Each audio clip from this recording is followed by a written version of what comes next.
Great. Okay.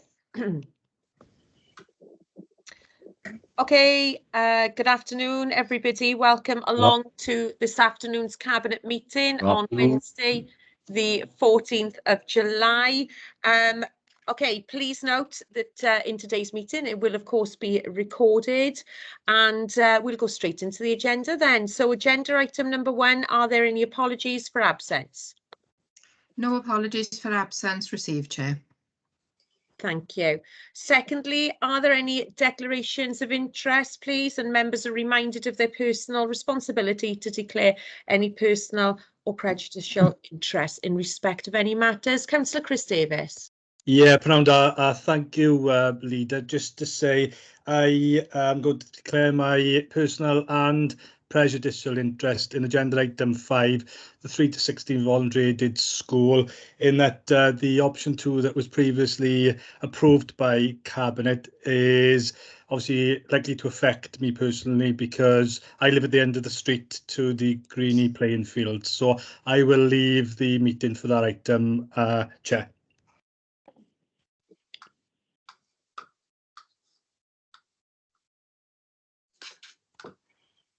Chair, you're on mute. I knew that was going to happen. I knew that we're going to have to buy these t-shirts with everybody on mute, aren't they? It's that classic 2020, 2021. Okay, thank you, Councillor Davis, is what I was mouthing there whilst I was on mute. Okay.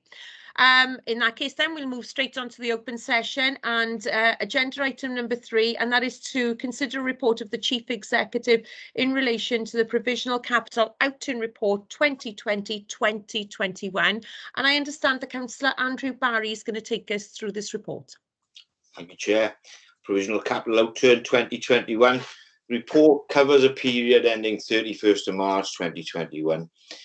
We have an underspend of 605,000 in relation to core funded projects and an underspend of 3.112 million in relation to externally funded projects. From school closures, devastated industries, millions of jobs lost, and social and economic costs of the pandemic, many and varied reasons are not left to the capital programme being untouched, as it has been this year, hence the figures. The detail for the core funded projects and the impact from the pandemic can be seen in Appendix 1. The detail in respect of our grant and externally funded projects are in Appendix 2. 3, we've detailed the carry forward requests totaling 3.714 million into the financial year 21-22. And Appendix 4, the core funded major variances, as can be seen. With 5 showing the variances related to the external grant funded projects, of 4 recommendations in relation to the capital outturn. 2.1, provisional capital outturn report for 2021 be noted. 2.2, the budget amendments for core funded projects as outlined in 4.1, highlighted at Appendix 1 and 3, be approved. 2.3, variances in the revised budgets as per paragraph 4.2, we've highlighted those in appendices 1 and 4, and 5.3, highlighted at 2 and 6 appendices, be noted.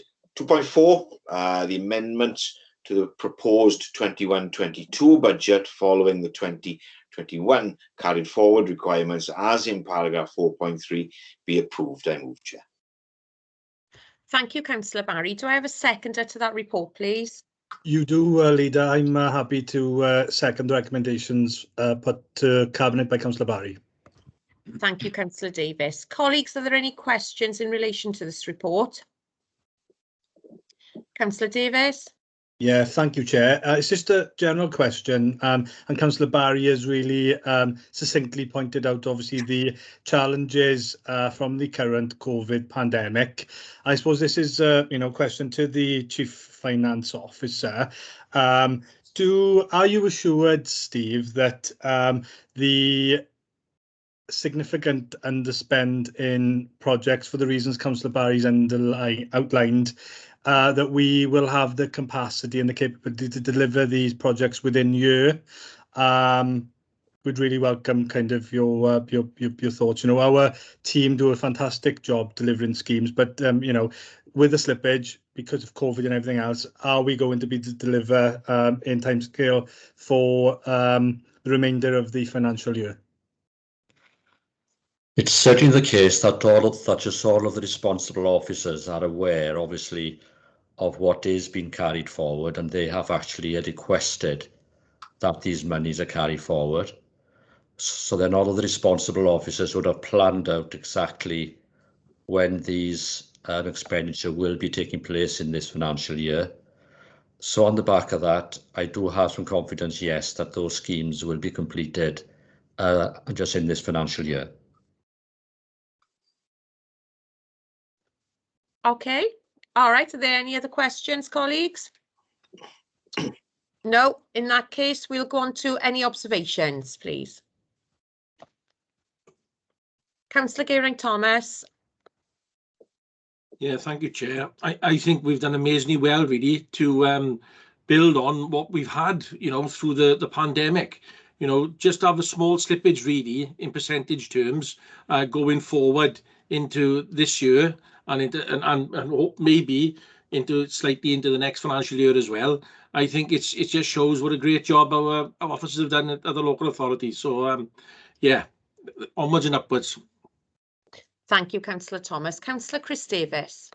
Yeah, thank you, Leader. I just wanted to put on record, really, my personal thanks on behalf of the Cabinet, really, for, you know, the fantastic work of, we're a small authority generally in comparison to a lot of our neighbours, but, you know, in terms of what we deliver, you know, the capital programme should be one that we are proud of. We absolutely punch above our weight in terms of delivery, the commitment, the dedication, the hard work of the officers of this council to deliver, you know, schemes, projects, initiatives to improve the county borough can only be commended. So I just wanted to say that and, you know, pay my tributes to the staff. I have every confidence that the senior responsible officers, the project officers will do all they can to deliver this, as Councillor Thomas has said, you know, significantly kind of sizable, small scale, you know, deficit in spend against the overall budget, that we will achieve that because we've got such a hard-working team of committed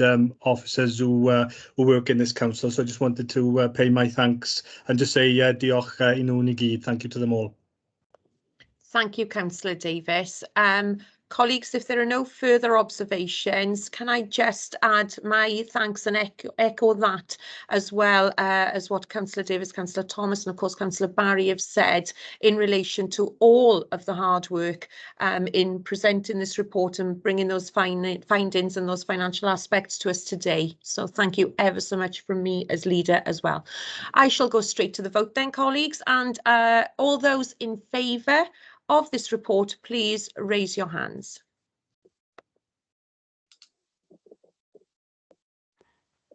That's carried, Chair. Thank you. Okay, in that case, I'll move straight on to agenda item number 4 then, and that is the to consider a report again of the Chief Executive, and that is the Revenue Budget Outturn 2020-2021. And again, I'm going to Councillor Andrew Barry. Thank you, Chair. I'm more than pleased to be bringing this report today. It's the culmination of 12 months hard work, graft by this administration and by officers alike. We're reporting a total within this report of £4.46 million in terms of surpluses. 634 is reported following our proposed transfers of 3.830 million to earmarked reserves. Our general reserves will be increased from 4.7 million to 5.334 million, an increase of 634 to take our reserves to 4%, or the upper level of our corporate reserves policy, which I'm sure Councillor Gareth Lewis will be congratulating us on later on this evening, on following a concern he showed for that policy when he described the use of our reserves following the diabolical state that the last Labour administration left this independent administration to sort out. I am proposing 3.830 million to be transferred to earmark reserves in accordance with our corporate reserves policy for the provisional statement of accounts 2021. If I can bring Cabinet's attention to table 4 on page 25 of your papers, you'll see a list of requested earmark reserves. What is particularly pleasing about this is, for example, the ISB surplus account for Gyfarth Primary School and that's called Santis Tidville is 779,000. The RTI plan, 802,000. The apprenticeship scheme of 200,000. Long-term investment in the authority into the future. And when you factor in the general reserve of 634 million, 2.4 million pounds invested in the long-term future of this authority and the sustainability of this authority, which will pay dividends for us throughout the next medium-term financial plan. As part of our governance arrangements, Budget Board have been presented with all of this information, provisional revenue outturn on the 29th of June, detail in relation to the individual directorate performance is outlined in section 5 through to 7 and in appendix 1 and 2. There are extensive explanations of the major budget variances in appendix 3, with earmarked reserve requests outlined in appendix 4. Chair, this outturn marks a significant shift in the prudential financial management of this authority.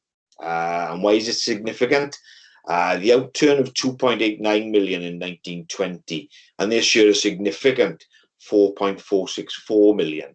This authority has not achieved 2 consecutive surpluses in at least 20 years. And I'm sure the Labour leader of the opposition will say Welsh Government increasing revenue settlements, having done the analysis on 16-17 medium-term financial plan of the 20 million deficit left by the last Labour administration, to present that simply not the case. It's only part of the story of our journey to this point. It is through prudent financial management we find ourselves in the best financial position this authority has been in for over 20 years. Later tonight, we'll be talking of investment in our recovery, transformation and improvement plan. A recovery from what? The last administration is what? And yes, I know we're talking of investment and not cuts, rationalizations, and that explains why our 151 officer's head has not stopped spinning in the last 2 years. And before it all gets too much for Steve, I'll take it to the recommendations. 2.1. The provisional revenue outturn position for 2021 financial year be noted. 2.2, the proposed transfer of the provisional net revenue budget surplus of 634,000 to general reserves be approved. 2.3, the proposed transfer of 3.830 to earmarked reserves as detailed in appendix 4 be approved. And finally 2.4, the proposed additional funding of 15,000 to Toyn Community Hub for 2021-22 financial year only be approved. I move, Chair. Thank you, Councillor Barry. Do I have a seconder to that report, please? Yeah, Chair, I'm delighted to second the report and just to support what Councillor Barry has said. Really, shows the work of this administration and the officers of this council that we are absolutely financially prudent organisation that challenges, asks the right questions. Really strong partnership work between the cabinet and the senior officers of this council, and that obviously has led to the revenue outturn position that we can be really proud of, which allows us to, as we are doing this afternoon, and we will do in full council propose this evening in terms of financing the RTI, make sure we're a council that's fit for purpose, that delivers the best services for the residents of the county borough of Merthyr Tydfil. Thank you, Councillor Davis. Colleagues, it's been moved and seconded. Are there any questions? No? Okay. Any observations? Councillor Davis first, then Councillor Thomas. Yeah, thank you, Chair. It would be remiss of me not to echo support and endorse the comments made by Councillor Barry this afternoon in terms of the journey that we've gone on. Deficit of this council prior to this administration of over £20 million that we found ourselves in. A disinvestment of over £1 million in neighbourhood services. Key frontline services for this council by the previous Labour administration. Appendix 4 for me, Chair, says it all really in terms of the commitment of this council to the services that support the people of the county borough, the important services. £722,000 to create 2 full-time nursery provisions over the life of the MTFP at Cyfarthfa Park Primary and Yscol Santos Tydfil, show no commitment to continuing Welsh language and Welsh medium education across the county borough. Extremely proud of the £200,000 is proposed, towards apprenticeships and the great work this administration has done around supporting opportunities for young people engaging in the Kickstart programme. 802,000 towards priority projects in terms of funding the RTI plan. The money that we're looking to put in for social services and the additional commitments as a result of COVID and our commitment to supporting some of the most vulnerable residents across the county borough, a real priority and commitment from this administration. The £300,000, into legacy, and I could go on and on and on, Leader, just shows front and centre how much as a council and as an administration we committed to delivering during, the reset for resilience for COVID. Our eye is absolutely on the ball. Our foot is absolutely on the pedal for delivering for the communities of Merthyr Tydfil. And I think we can be really, really proud of, what we've done and what we've achieved to date. Still more to do, but absolutely a fantastic position for us all to celebrate being in. Yeah. Thank you, Councillor Davis. Councillor Gehring-Thomas, please.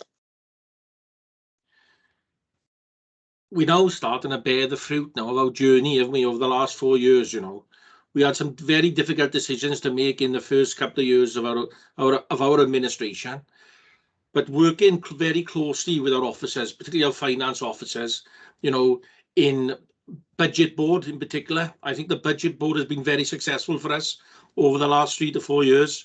Where we've had to bring, certain directorates in and question them on spending plans going forward and in the current climate.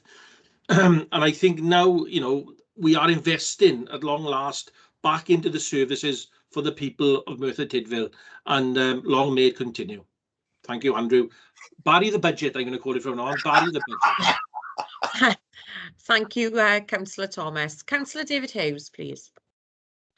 Yeah, I think it'd be amiss of me not to congratulate the officers also for their hard work, and that's all officers from the top to the bottom for the work that they've done and the resilience they've shown. If we were talking of this budget only 4 years ago, they wouldn't believe us, but there you are. That's what happens when you work hard and you work prudent. Thank you all. Thank you, Councillor Hughes. Colleagues, I can't see any other hands up for observation. So therefore, can I, again, as leader, can I just echo those comments? Can I give credit to the officers and obviously those within the team, Ian.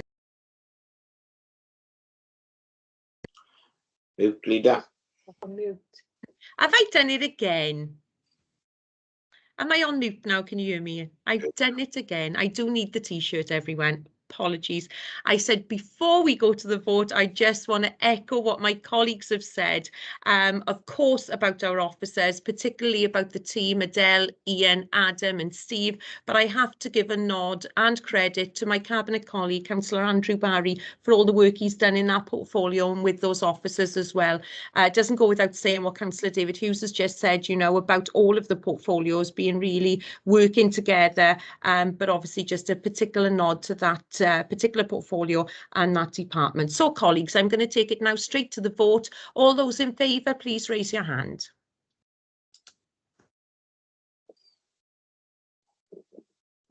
And that's carried, Chair. Thank you, Montreal Office. I don't think I'll mute myself now for the rest of the meeting. Something's happening with my little arrow going off that mute button, so I'll continue on. Councillor Davis, can I ask you to now leave the meeting for the short period of this agenda item? Thank you. think he's gone. He has. Okay. Tony, sorry, Tony, I've just seen your hand. Please accept my apologies. Is that a legacy hand regarding our vote, Tony? Lovely. Okay, thank you, Councillor Rogers. Colleagues, moving on to agenda item number 5, and that is to consider a report from the Chief Education Officer in relation to the 3 to 16 voluntary aided school and the site consultation. I'm going to go to my colleague, Councillor Geraint Thomas. Thank you, Chair. It just shows, that we are a listening administration. So if I set out the summary in this report, the purpose of the report is to provide an update to the proposals to design and build a new 316 voluntary aided Catholic school on the site of the Greeny playing fields, and to seek approval to extend the consultation recently undertaken to allow further opportunity for stakeholders, including residents, parents, staff, governors, parishioners, and other interested parties to have their say regarding the site options in the consultation. Prior to considering the scheme for final approvals, further considerations of a detailed traffic impact assessment was required, as well as ensuring that the scheme meets the needs of local residents, the school community, Gurners Football Club, and other users of the Greeny playing fields and facilities. In recognition of the public response expressed on social media that a large number of residents were not aware of the public consultation, this report outlines a way forward to address those concerns. Following the consultation undertaken in April-May 2021, the preferred option of residents was to build on the Greeny playing fields and to relocate the playing fields to the southern end of the site on the Buttercup fields, ensuring a comprehensive drainage system and new pitch facilities are provided. As outlined in 3.3, discussions between officers and councillors recognises the strength of feeling within the community for further consultation to provide the opportunity for more people to engage. It is proposed that this consultation be undertaken as an extension to a site consultation 2 and be effective from Thursday the 15th of July to Monday 6th of September 2021. All consultation responses already provided from the recent consultation, April-May 2021, will be included in the final consultation report. Following the closure of the consultation on May the 6th of September, a final consultation report detailing the outcome of the overall site consultation will be prepared for consideration and final decision on the site by the full council. So the next steps are: extend the public consultation on the site of the 3 to 16 Catholic school, prepare an updated consultation report for full council detailing the final outcomes from the consultation responses, together with proposals for the site of the new school, including the traffic impact assessment. Pending council's approval of a site to build the new 3 to 16 school, a final scheme will then be developed for Welsh Government approval, and further statutory consultations will also be required to secure planning approvals before any construction work could begin. So, Chair, if I take you to the recommendations in 2.1 and 2.2, the extension of the recent site options consultation to allow further opportunity for all stakeholders, including all households in the Penydaran, Garanychaf and Gurners wards, to participate in the consultation be approved. The presentation of a final report to full council setting out the outcome of the consultation, together with proposals for the site of the new school, including the traffic impact assessment, be approved. I so move, Chair. Thank you, Councillor Thomas. And do I have a seconder to that report, please? Madam Chairman, I second that report. Councillor Geraint Thomas, I second it. Thank you. Thank you, Councillor Rogers. Colleagues, are there any questions in relation to the report? Councillor Andrew Barry. Thank you, Chair. Can I firstly say that the consultation coming back is an example that democracy is alive and kicking in this administration. But just a few questions, if I could. Within the summary of the report, Anthony, you mentioned the inclusion of residents, parents, staff, governors, parishioners, and other interested parties. Within the recommendations, you only mention all stakeholders households in Pendarren, Gallacher and the Gurness wards. Am I to take it then that is the intention is those mentioned in the summary of the report will be included within the recommendations of the report under all stakeholders, because it could be argued the term all stakeholders is open to interpretation. Yeah, thank you, Councillor Barry. Yeah, all stakeholders in the recommendation does reference all of those that have been detailed under 1.1, and anybody else who wishes to have their say and has a stake in the consultation and in the proposals put forward. I think we've referenced the households in Pendarren, Gallacher and Gurness wards because of the strength of feeling that came from those communities, in particular with regards to the feeling they wanted further opportunity to be able to provide a response to the consultation, and the fact that we are targeting every household in those areas with a letter notifying them of the consultation and advising them of how they can get further information to participate in it. But it does reference all stakeholders being able to participate. Yeah. Great, thank you, Anthony. If I could share, the new consultation asks for review in relation to option 1. It also asks for review in relation to option 2. If any stakeholder wishes to neither have option 1 or 2, what and where do you suggest that view is represented? And do you think there needs to be a specific none of the above options? Does that perhaps need to be present? There's a comments box then within the survey below the specific question. I think it's question 5 that asks for the preferred option of the 2 we put forward, option 1 and option 2. And there's a box below that which allows anybody then to provide a response with respect to other options they'd like us to consider, other general comments for us to take on board with regards to the consultation. So if members of the public want to put forward alternative proposals, they can do so there, and obviously we'll give them due consideration and provide feedback as part of the consultation. But we've put forward the 2 options that have come through the feasibility studies and the previous consultation that went out, because this is an extended consultation. We just want to make sure everybody has the same opportunity to be able to respond to that and give their views with respect to the 2 options that have been developed. We're also asking for their views with respect to their opinions on the options, how satisfactory they feel they are or otherwise. And then also we'll capture all of that and report that back then in the council report. Okay, lovely, thanks. Another question, if I may, Chair. There's a second attempt at a comprehensive traffic survey now. And myself, Councillor John Thomas and Kevin O'Neill are now what we like to think as subject experts on traffic surveys within the town ward. What we like to term Traffic Survey Central, with all things pertaining to traffic movement. There is obviously a need to survey the notorious bend that surrounds the Greenie and the dangerous hill. But traffic's a little bit like water, isn't it, in terms of it'll find a way. And the impact of re-engineering any road network will be felt far and wide throughout this borough, through specifically a very congested town area. The first and apparent useless first attempt didn't appear prescriptive enough or producing of any hard evidence to back up their findings.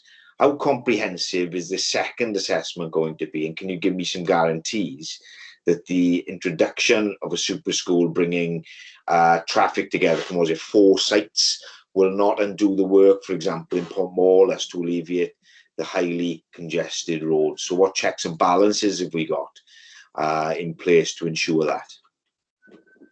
I think discussions have taken place, Councillor Barry, between our Engineering and Highways Department and the consultants undertaking the traffic impact assessment. So they've discussed through the detail as to what's required in that assessment to ensure that it covers all bases. And then as part of that, they're looking at the relevant solutions that are needed to provide the highway solutions for safe access and egress to the site.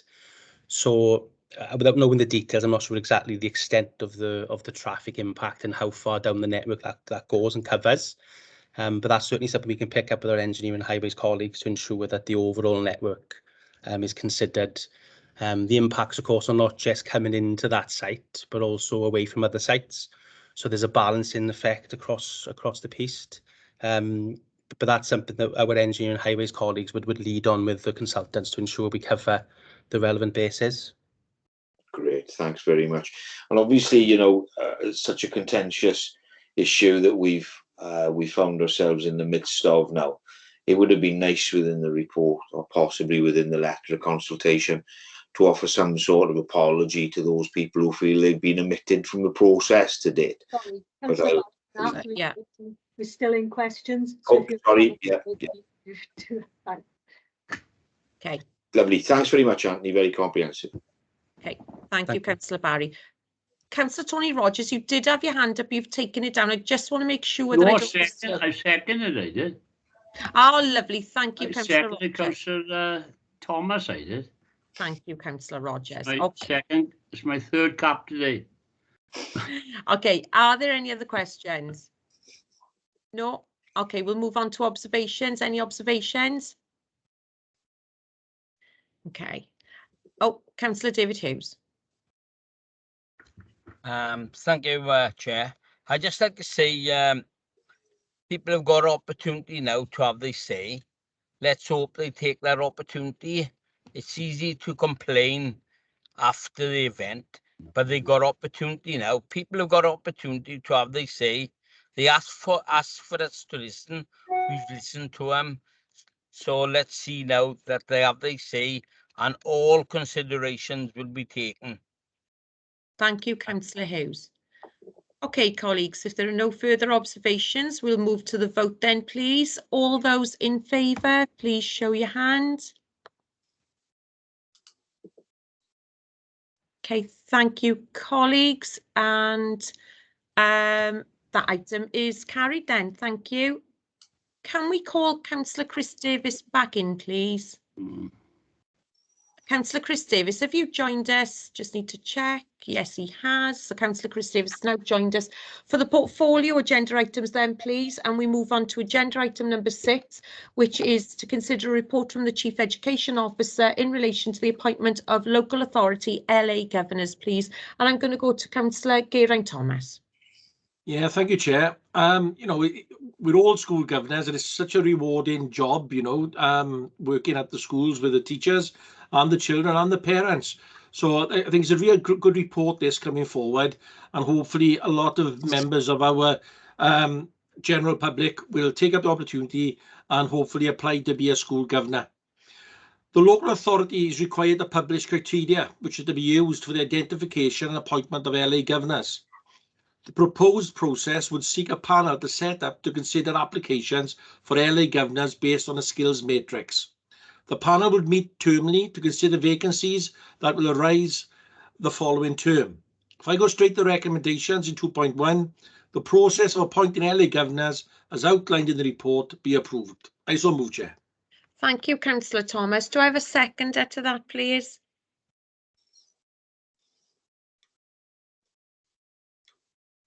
Can you hear me? Yeah, I'm happy to second that report.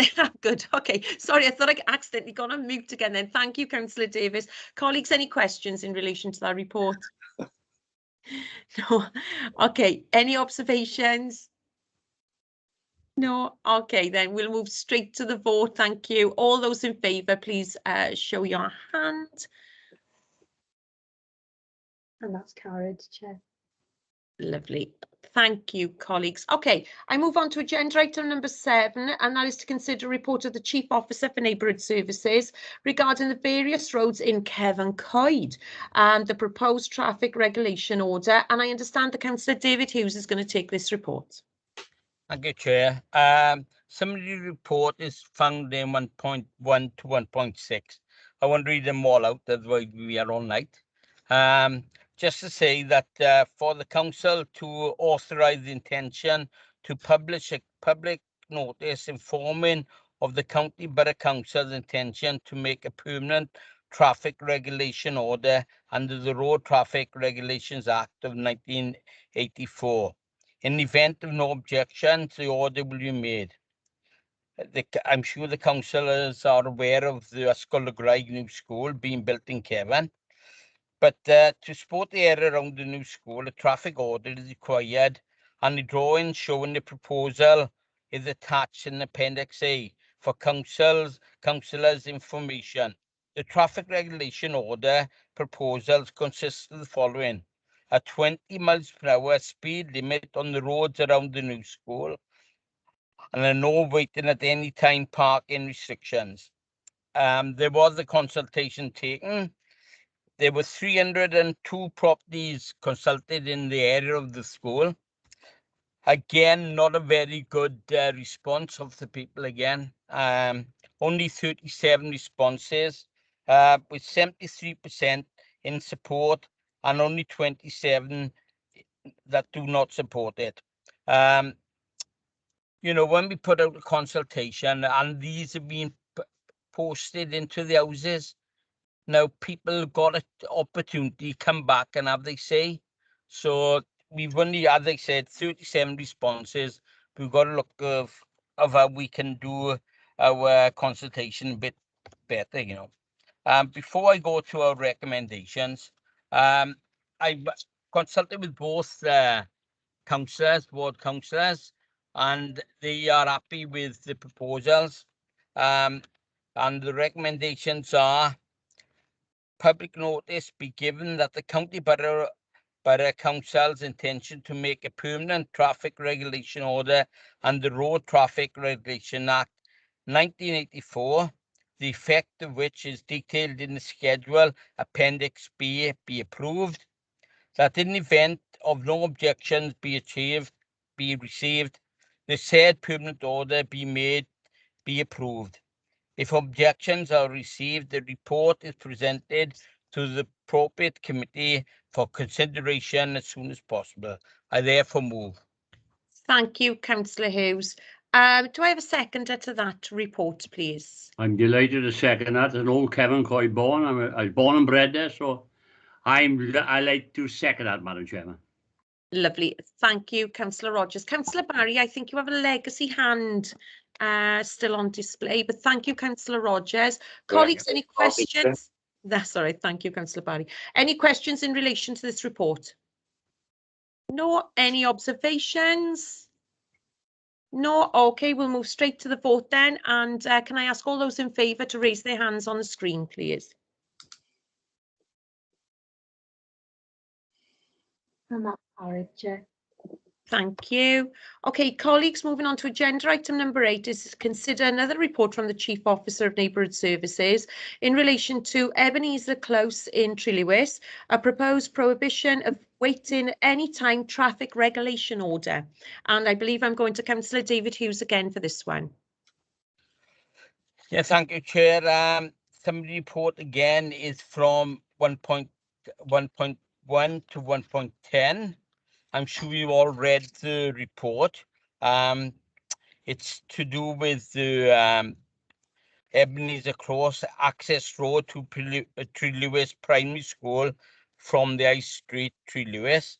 A request has been received from the head teacher of the school of Trelewis Primary School to improve the access along the Ebenezer Close from the High Street, Trelewis, following an incident at the school where the South Wales Fire and Rescue were deployed to a school site. The fire service was unable to drive towards the school building due to the cars blocking the access road from the main High Street. The head teacher referred to the possibility of yellow lines being installed to prevent cars from blocking the route to schools, and I highlighted this as a regular problem with both delivery drivers and staff regularly having to navigate through a very narrow opening. So I go to the recommendation, Chair, that a public notice be given of the County Borough Council's intention to make a permanent traffic regulation order under the Road Traffic Regulation Act of 1984, the effect of which is detailed in the schedule Appendix B, be approved. That in the event of no objection being received, the said permanent order be made is approved. If objections are received, a report is presented to the appropriate committee for consideration as soon as practical. I have consulted with both board members and they are happy with the report and happy to support it. I therefore moved. Thank you, Councillor Hughes. Do I have a seconder, please? Yes, that's me. I'm prepared to second that, Madam Chairman. Lovely. Thank you, Councillor Thank Rogers. you. Thank you. Colleagues, any questions in relation to the report? No? Okay. Any observations in relation to the report? Councillor Chris Davis. Yeah, thank you, Chair. I think this is a really, really important report. You know, you can't put a price on a life. And obviously to hear the comments back from South Wales Fire and Rescue Service of the challenges and inability to get to that school site safely in a timely manner. You know, there could have been a fire, there could be a fire.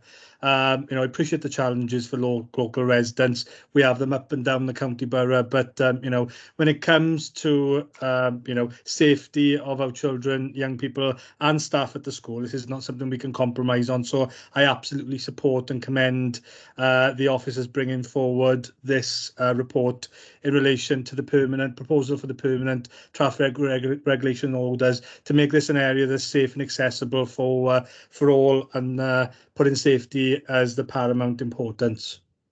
Thank you, Councillor Davis. Okay, if there aren't any other observations, then colleagues, we'll move straight to the vote. Can I ask all those in favour to raise their hand, please? And that's carried, Chair. Thank you. Okay, we move on to agenda item number 9 then. That is to consider a report of the Chief Officer for Social Services, and that's in relation to the Cwmtâf Youth Offending Service 2020 to 2021, and to receive an update. Councillor Chris Davis, I believe I'm coming to you. You are, Chair. Thank you very much. And, you know, we're delighted members to be joined by Lyndon Lewis, who's the joint head of the Youth Offending Service for Merthyr Tydfil and Rhondda Cynon Taf. Members, you'll know this is, you know, a very informative and excellent report. Obviously, the summary of it is obviously youth offending services, and Lyndon, I go back with you as far as when we were a yacht, actually, Merthyr Tydfil standalone back in the days with you and Alan and Mike McCarthy back in the good old Merthyr days. But, you know, the service has expanded. But Youth Offending Services obviously is a statutory partnership, which is born out of the Crime and Disorder Act. Officers at Merthyr Tydfil Council and myself, we sit on the developed offender management board, which not just brings the youth offending, but also brings National Probation Service and the work of Safer Merthyr Tydfil in terms of the services they provide around domestic abuse. A really holistic partnership looking at offender behaviour and offender management. And it's an excellent board, chaired jointly between the two directors of social services at Merthyr Tydfil and RCT. Lyndon regularly is, you know, a fantastic supporter of this council's corporate parenting board, and regularly attends our social services scrutiny committee to present on the work of the YOS across Merthyr and RCT. You know, I have personal affiliations, having had the pleasure in a previous life and previous work to work closely with fantastic team we've got at Cwmtâf Youth Offending Service. Chair, summary, section 4 of the report obviously provides a summary. You know, like most services, the team in the main have worked remotely to support children and young people across Merthyr and RCT. But as the report outlines, where young people have needed support to attend courts or young people have been in custody, the team have been there absolutely, as they always do, to support the children and young people. Section 5, Chair, talks about the impending restructure, very exciting restructure for YOS, which has a very strong focus, and this won't be news to Cabinet in terms of you hear me go on and on and on about the importance of that investment into early intervention and prevention. Obviously, the you know, the strong focus now that YOS puts on that in terms of, you know, that emphasis on keeping young people out of the criminal justice system and working with them, you know, in the community with partners, a whole range of partners, too many to list, to make sure that you know, they are not engaged in offending behaviour. There's diversionary activities to engage them. You know, Lyndon runs a fantastic service. It's one that we and I am very proud to be part of, and you know, Lyndon will take any questions, but what I wanted to say is Section 5 also talks about the new blueprint for youth justice services in Wales. We are absolutely have a youth offending service that's absolutely fit for purpose, that's punching well above its weight in terms of your services in Wales, and absolutely works to meet the needs of children and people, and is well placed to deliver on the Youth Justice Board and Welsh Government blueprint for YOSs across Wales. So subject to any questions and comments, I'll take us to section, the recommendations of 2.1, that the content of this report is discussed, noted, and the Cabinet are updated in the future implications of the restructure of the service and any future resource or financial concerns. And I so move, Chair. Thank you, Councillor Davies. Do I have a seconder to that report, please? Happy to second the report my colleague Chris Davies said, Chair. Thank you, Councillor Barry. Colleagues, any questions in relation to the report? Any observations in relation to the report? No? Okay, therefore we'll move to the, oh, sorry, Councillor Geraint-Thomas. Yeah, thank you, Chair. I was in a Wales Safety Communities Network board meeting this morning, where a lot of the discussion was on prevention. And I think that is, that is really the core, is that early intervention, like Councillor Davies says, and which is in the report. I think that is so important, that early intervention that could prevent a lot of young people going down that wrong road, in life. So, yeah, a great report. Thank you very much for all your hard work, Mr. Lewis. Thank you very much. Yes, well said, Councillor Thomas. Councillor David Hughes. Having worked with Lyndon, I can tell you all that the youth offending service is in good hands. And we, as Councillor Davis have alluded to, they punch well above their weight. So thank you, Lyndon, and you can thank all the staff for all the work. Thank you very much. Thank you very much for your comments, all of you. Thank you. Thank you, Councillor Davis, Councillor Thomas and Councillor Hughes. You're welcome. Thank you, Councillor Hughes. And as we said, we echo that and those comments. Much appreciated, Lyndon. Okay, we'll move to the vote then, colleagues. All those in favour, please show your hand on the screen. And that's carried, Chair. Thank you, Monitoring Officer. Okay, colleagues, the next items 10 to 14 are information reports and are so noted. Agenda item number 15, any other business deemed urgent by the Chair? I have none. Therefore, we move into the closed item. And can I call for a section 100, please? Chair, I'm happy to move to section 100. Thank you. That's yourself and Councillor Barry taking that and seconding that, I guess. Can we vote on the section 100 then, please?